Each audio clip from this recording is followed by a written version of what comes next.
Green card મળી જવું એ જ અમેરિકામાં કોઈ એનઆરઆઈ માટે છેલ્લું કામ નથી રહેતું. અસલી ચેલેન્જ તો યુએસ સિટીઝનશિપ માટે નેચરલાઇઝેશન પ્રોસેસ પસાર કરવાની હોય છે. આપણે જોઈશું કે કઈ ભૂલોથી એપ્લિકેશન અટકી શકે છે, કયા ડોક્યુમેન્ટ્સનું ધ્યાન રાખવું જોઈએ અને નિયમો શું કહે છે. તો સૌથી પહેલાં સમજીએ કે ગ્રીન કાર્ડ અને યુએસ સિટીઝનશિપ બંને અલગ વસ્તુ છે. ગ્રીન કાર્ડ તમને અમેરિકામાં પરમેનન્ટ રેસિડેન્ટ બનવાનો અધિકાર આપે છે, પર સિટીઝનશિપ માટે એક અલગ જ કાયદેસરની પ્રોસેસ કરવાની હોય છે. એને જ નેચરલાઇઝેશન કહેવામાં આવે છે.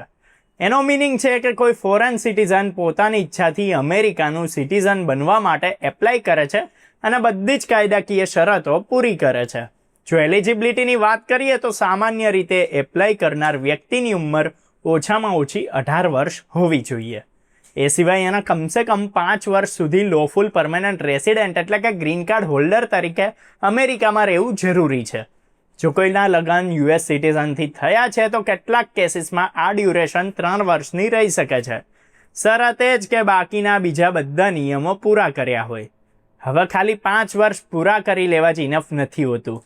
કાયદો તો કન્ટિન્યુઅસ રેસિડન્સ અને ફિઝિકલ પ્રેઝન્સ બંનેને અલગ અલગ રીતે જોવે છે.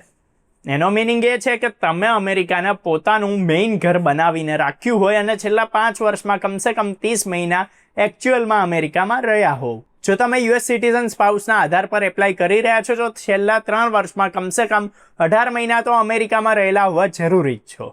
હવે એમાં કેટલાય લોકો ભૂલ કરી બેસે છે. જો તમે સતત 6 મહિનાથી વધારે સમય અમેરિકાની બહાર રહેશો તો તમારી કન્ટિન્યુઅસ રેસિડન્સ પર સવાલ ઊભા થઈ શકે છે. તો 12 મહિના કે એનાથી વધારે સમય અમેરિકાથી બહાર રહેવા પર નેચરલાઇઝેશનની એલિજિબિલિટી ફરીથી ગણવી પડી શકે છે. એટલે લાંબી ફોરેન ટૂરનું પ્લાનિંગ કરતી વખતે ઇમિગ્રેશન રૂલ્સ સમજવા બહુ જરૂરી છે. નેચરલાઇઝેશન ઇન્ટરવ્યૂના સમયે તમારે છેલ્લા 5 વર્ષની બધી જ ફોરેન ટ્રીપ્સની ઇન્ફોર્મેશન પણ આપવાની હોય છે. USCIS ક્લિયર કહે છે કે ઇન્ટરવ્યૂમાં તમારા બધા જ વેલિડ અને એક્સપાયર્ડ પાસપોર્ટની સાથે જ USCIS દ્વારા અપાયેલ ટ્રાવેલ ડોક્યુમેન્ટ પણ સાથે લઈને આવવાનું. જો આ ડોક્યુમેન્ટ્સ નહીં હોય તો તમારો કેસ ડિલે થઈ શકે છે. સિટીઝનશિપ લેવા માટે ખાલી રેસિડન્સ જ નહીં પણ ગુડ મોરલ કેરેક્ટર પણ જરૂરી છે.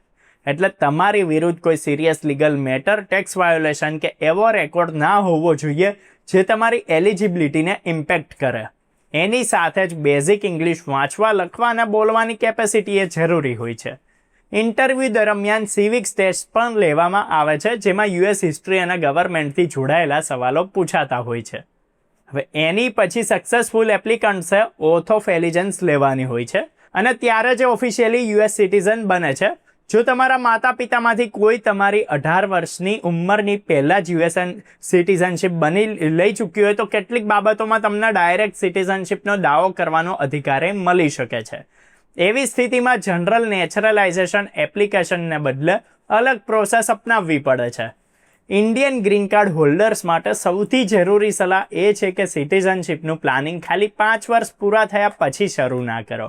શરૂઆતથી જ તમારો ટેક્સ રેકોર્ડ બરોબર રાખો, સમય પર એડ્રેસ અપડેટ કરતા રહો, દરેક ટ્રાવેલ ડોક્યુમેન્ટ સલામત રાખો અને એવી લાંબી વિદેશ યાત્રાઓથી દૂર રહો કે જે તમારી કન્ટિન્યુઅસ રેસિડન્સને ઇમ્પેક્ટ કરી શકે છે. જો કોઈ નિયમને લઈને શંકા છે તો એપ્લાય કરતાં પહેલાં ઇમિગ્રેશન એટર્નીની સલાહ લેવી સારી રહેશે. તો અંતમાં યાદ રાખો કે યુએસ સિટીઝનશિપ ખાલી સમય પૂરો કરવાથી નથી મળતી, પણ સતત લીગલ કમ્પ્લાયન્સ, સાચા ડોક્યુમેન્ટેશન અને દરેક એલિજિબિલિટી કન્ડિશન્સને પૂરી કર્યા પછી જ મળે છે. જો તૈયારી પહેલેથી જ કરવામાં આવે તો આખી પ્રોસેસ ઇઝી અને બિનજરૂરી વિલંબ વગર પૂરી થઈ શકે છે. ત્યારે જો વિડીયો પસંદ આવ્યો હોય અને કામનો લાગ્યો હોય તો લાઇક અને શેર કરજો. આવી જ અપડેટ્સ માટે ફોલો કરો, સબસ્ક્રાઇબ કરો અર્બન ગુજરાતી.